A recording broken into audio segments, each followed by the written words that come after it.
Halo teman-teman semuanya, perkenalkan nama saya Rashid Rifai Prawida.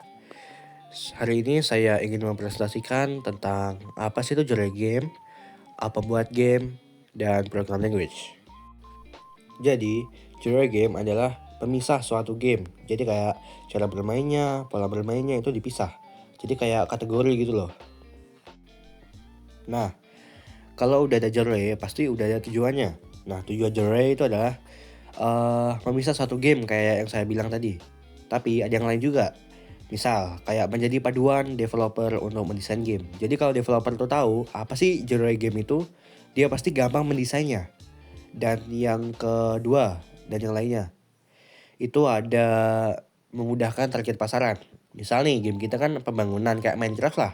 Itu kan pasti target pasarannya udah jelas kan. Itu adalah orang yang mau mengeluarkan bakat atau kreativitasnya dalam membangun. Nah, jadi otomatis orang itu akan berkemungkinan besar untuk mendownload game kita atau memainkan game kita. Saya akan memberikan 2 contoh atau 3 contoh lah untuk genre ini. Misal, ada action, itu ada COD. Jadi ya di COD itu udah pasti ada tipe action atau genre action. Nah, yang kedua itu ada Battle Royale. Nah, Battle Royale tuh biasanya apa sih? Yang setahu saya sih ada FF dan Fortnite. Dan yang ketiga itu ada role play game atau RPG. Jadi RPG itu singkatannya role play game kan tadi kan. Nah, itu berarti sudut pandangnya itu bisa pindah-pindah gitu. Dari satu ke yang lainnya. Nah, itu aja sih mungkin. Nah, sekarang kita lanjut ke materi kedua, yaitu apa buat game. Tanpa diberitahu, kalian ini tahu pasti, apa membuat game adalah aplikasi pembuat game. Nah, mungkin saya akan langsung ke contohnya. Contohnya itu ada Unity dan Unreal Engine. Dan untuk kedua aplikasi ini mungkin saya akan cap ya. Jadi Unity ini saya cap sebagai mudah atau mudah digunakan. Dan untuk Unreal Engine itu mungkin saya cap susah karena saya tidak mengerti sama sekali. Untuk pelengkap itu kenapa saya cap mudah dan susah? Itu karena Unity itu adalah skala individu atau bisa digunakan satu orang.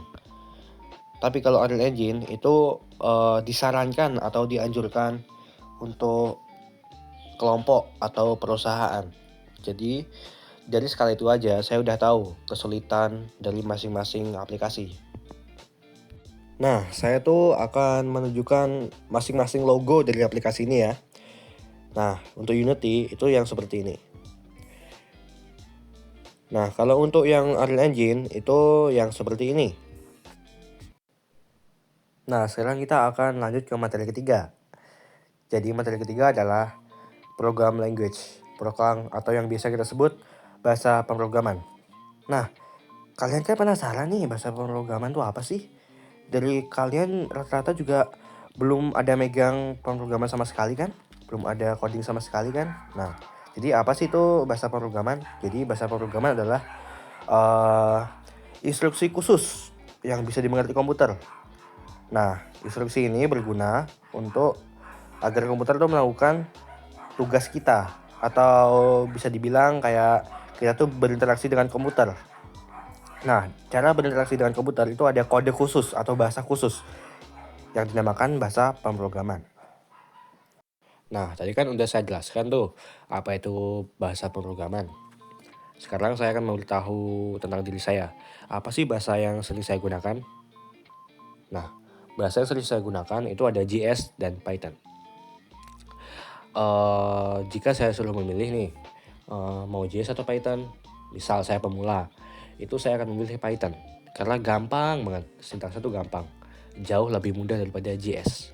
Nah, tapi untuk sekarang, saya lebih memilih JS karena sintaknya masuk dan gampang banget. Membuat if else tuh gampang. Lalu, apa sih keunikan dari kedua aplikasi ini? Untuk JS itu keunikannya adalah ada kapital di huruf atau kata kedua. Jadi kapital tuh bukan di kata satu, jadi kata kedua. Kayak JavaScript tuh J-nya kecil, S-nya besar. Itu yang masuk ke otak saya tuh.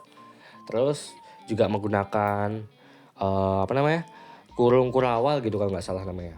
Itu enak banget ngelihat kurungnya, jadi kayak lebih gampang lah menurut saya kalau buat keputusan if else gitu. Nah, untuk Python ini saya nggak tahu ya keunikannya apa ya, soalnya saya cuman mendalaminya tuh sedikit gitu. Cuman saya tuh menyentuh dalam tuh cuma sedikit banget. Nah, kalian pasti penasaran kan untuk logo kedua aplikasi ini atau bahasa pemrograman ini. Nah, jadi untuk JS itu ada kotak berbackground kuning dan di kanan bawah tuh ada tulisan JS yang berkapital semua. Nah, untuk Python itu ada ular yang beloknya tuh 100 lagi. 90 derajat terus membentuk plus dan warnanya itu biru dan kuning.